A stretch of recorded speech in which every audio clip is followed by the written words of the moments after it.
कौन सी परिस्थिति है जिस एससीओ की बैठक में 10 देश शामिल हैं और उसमें रूस भी है, चीन भी है, ईरान भी है, पाकिस्तान भी है, भारत भी है, बेलारूस भी है।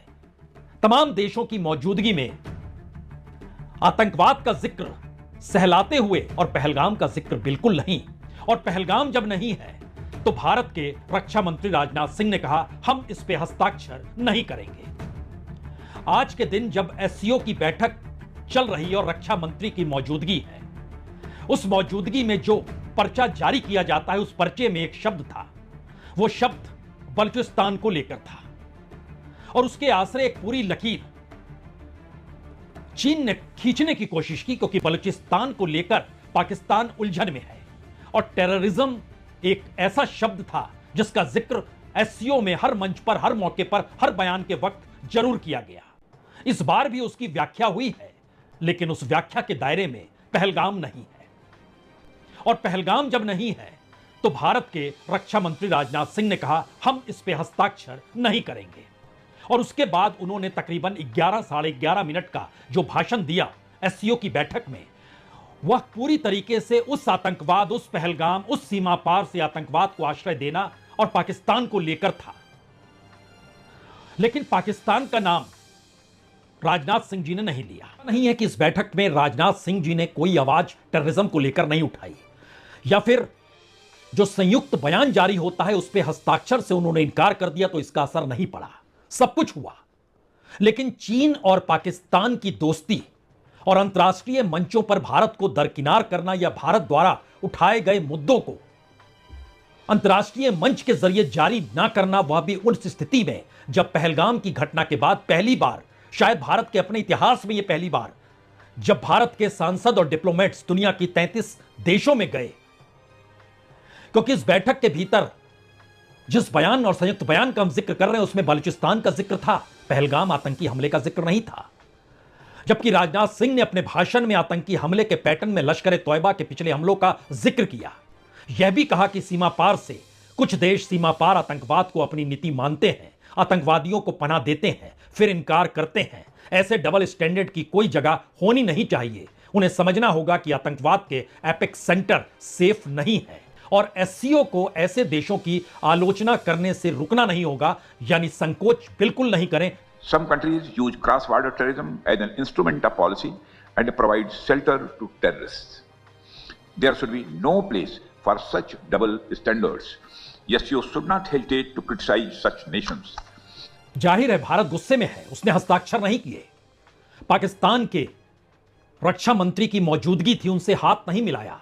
ख्वाजा आसिफ, उनसे हाथ भी नहीं मिलाया। इस पूरी परिस्थिति में इस वक्त अमेरिका पाकिस्तान को सहला रहा है, पाकिस्तान चीन की गोद में बैठा है, चीन के साथ रिश्ते रूस के बहुत करीबी के हैं, रूस ईरान के साथ खड़ा है, ईरान इस दौर में खुले तौर पर धमकी इजराइल और अमेरिका को दे रहा है, अमेरिका भारत की तरफ व्यापार को देख रहा है। भारत दुनिया में कहां देख रहा है? टकराव एससीओ में खुले तौर पर नजर आ गया, जहां पर आतंकवाद का जिक्र है लेकिन पहलगाम का जिक्र नहीं है।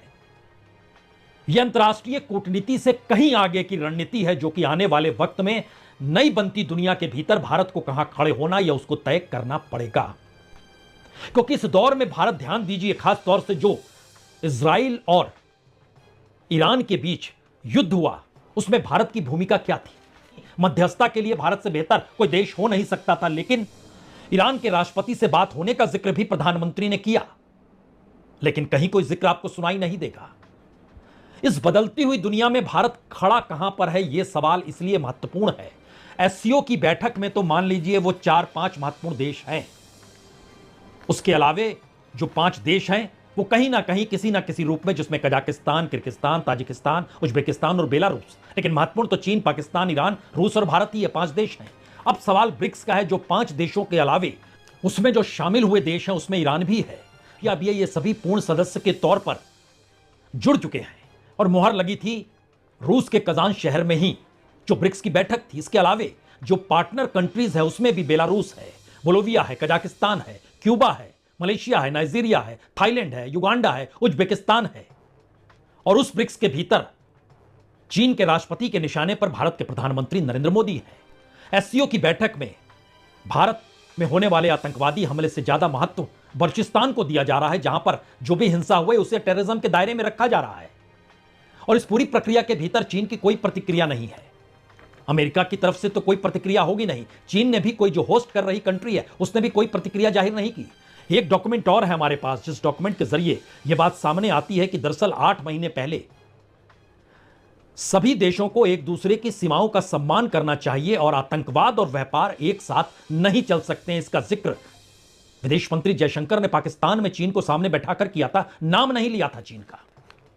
और शायद यही वजह है कि आज जब भारत ने एससीओ की बैठक में संयुक्त बयान पर हस्ताक्षर करने से मना कर दिए तो सदस्य देशों में से कोई कुछ नहीं बोला। बलूचिस्तान की तरफ से एक पर्चा जारी हो गया कि हम भारत के समर्थन में हैं। देख, तो भारत की अंदरूनी राजनीति को प्रभावित करने के लिए अंतर्राष्ट्रीय कूटनीति अब तक क्या चलती रही, और अंतर्राष्ट्रीय कूटनीति में अगर भारत फेल हो रहा है तो क्या यह भारत की अंदरूनी राजनीति, भारत की विदेश नीति और कूटनीति को लेकर पहली बार सवाल खड़ा करेगी, जिसके कटघरे में मौजूदा सरकार होगी, जो इससे पहले कभी होती नहीं थी और पूरा देश एकजुट होकर विदेशी नीति को लेकर साथ खड़ा होता था। अब वो बिखर गया क्या? यह पहला सवाल है।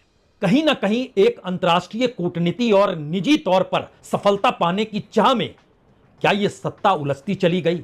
और अब पहली बार जिस हाशिए पर भारत खड़ा है उसमें क्या बड़ा सवाल मौजूदा सरकार को लेकर है कि उसने इस देश की अतीत की पूरी कूटनीति को नए सिरे से जो मथना शुरू किया उसमें सिवाय निजी सफलता के अलावे कुछ नहीं था, इसीलिए आज की तारीख में हाथ खाली है।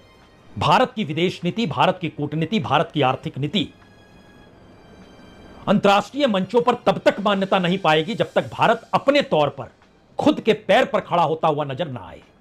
मेक इन इंडिया के नारे के पीछे अगर चीन का कच्चा माल है और भारत वाकई सिर्फ असेंबल कर रहा है